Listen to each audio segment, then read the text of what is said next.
Thanks, Caitlin. Raising awareness about breast cancer with a party. Blueback Square is going pink on Thursday. Here to talk about the cause is Lori Rodden, CEO, Board of Directors of the Susan G. Komen Southern New England. Thank you so much for joining us today. Thank you. Pleasure to be here. One correction, though. I am not the CEO. I am just on the Board of Directors. Just on the Board of Directors. Okay. We were giving you an upgrade without even knowing it. Our CEO is named Lori, by the way. There we go. There we go. That must have been the confusion. But you have been really an integral part in this pink party as well. Talk to me a little bit about the event and what we can expect for coming up on Thursday. Sure. So this Thursday from 5 to 8 in Blueback Square is the pink party, Party with a Purpose. It's the first one that I will be attending, so I've only heard the wonderful stories, but basically all of the merchants come out and support breast cancer awareness. We have a fashion show sponsored by BK & Company where survivors will be walking down the runway escorted by West Hartford firefighters, and there'll be music and dancing and all kinds of sampling of the wonderful goods and services from Blueback. It really is such an exciting time. So many people get so involved in it. The vendors are out there, good food, like you said, the merchants.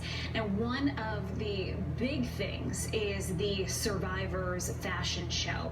And you have been a breast cancer survivor. You're 3.5 years, I guess, in remission now? Yes, recovered.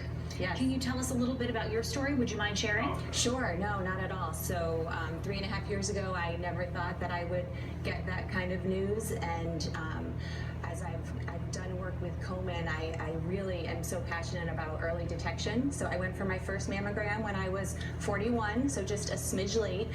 Did a very thorough screening, including ultrasound, and everything was okay. Not even any areas to watch.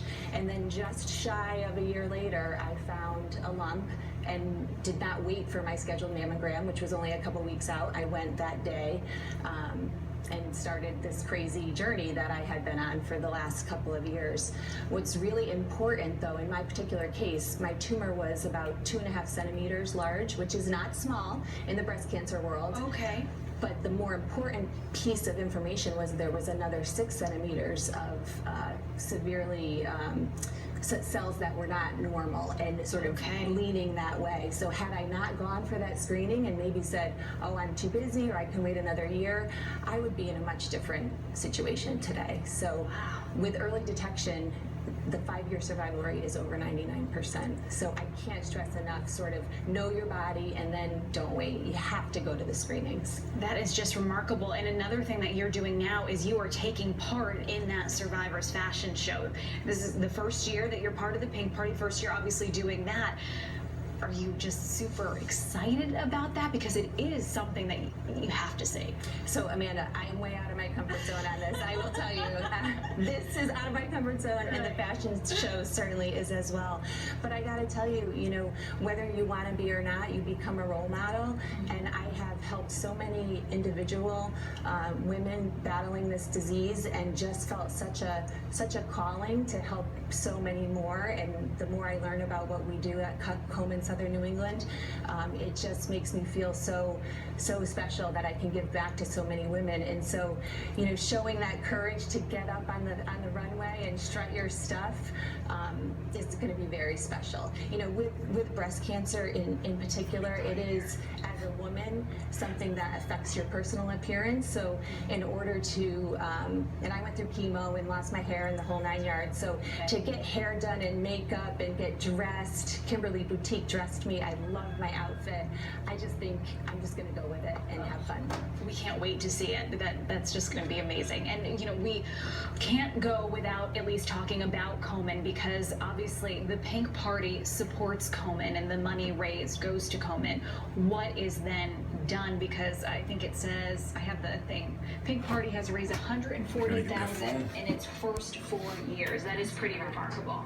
Is very remarkable, and we are very grateful for that fundraising effort. So with the net funds that we raise, 75% of those funds go to our local residents. We really focus on breast cancer education, providing screenings and biopsies, especially geared towards those that are uninsured or underinsured.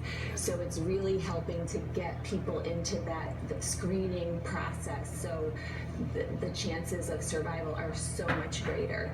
And people are scared to go for mammograms, and Right. they're busy, and I understand how you can get caught up in your world and say, oh, I'll just put that off. You know, had I put it off, I wouldn't have the great prognosis that I have today. Yeah. Well, thank you so much for joining us. We want to put up those details one more time for you because the Blue Back Square Pink Party is happening this Thursday. It is Good going job, to be babe. from 5 to Love 8 ya. p.m. So join us. Erica will be there. I will be there. So you will have 2 cheerleaders cheering you on during that fashion show. And if you want to get swag bags, you have to get there early. They're $20. They go fast. I'm hearing in the first 30 minutes. I'm sure. Full of lots of good goodies. All right, perfect. Thank you again. We will see you on Thursday. Thank you. Well, coming up next.